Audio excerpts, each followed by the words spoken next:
because Ilocano and Pangalatot just arrived home from 24 days of vacation.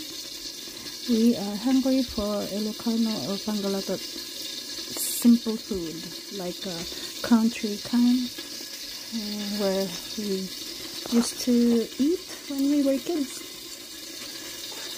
And so this is pigeon. There's pigeon peas and lima beans, and we're going to put a cod, fried cod. I have a couple that I fried, so let's put that on top. Right there. Dalawa piman na naiwan sa freezer. So I'm gonna put ampalaya leaves or bitter gourd because that's the one available in our freezer right now. I don't want to go out and buy because we have to save money. What is in the fridge is what we're gonna eat, because you know, if you go for vacation, you gotta pay the bills from vacation, right?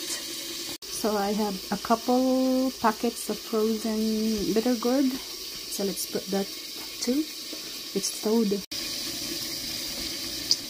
right there and right there. What do you say about that?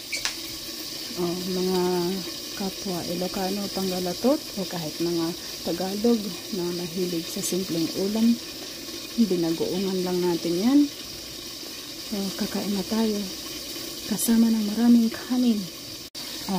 Anong sa inyo? Ulam na simple. Hanapin ko man ang bagoong ko pala.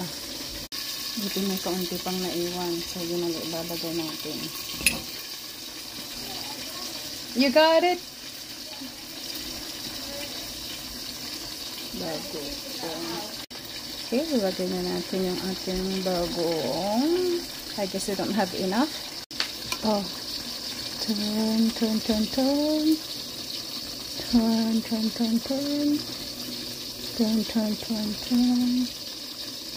Maybe turn.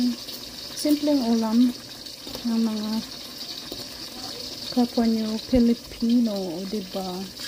Oh, yan ang meron sa fridge, sa freezer. So yan ang kakainin natin. Kain na po. Tapos yung piniprito ko pala. Ano ba yung piniprito ko dyan? Ay nako, sunog na yung burger. Tapos steak. Kulang kasi yung ating protein. So here you go. Kain na po. Nagutom mga nag-crew.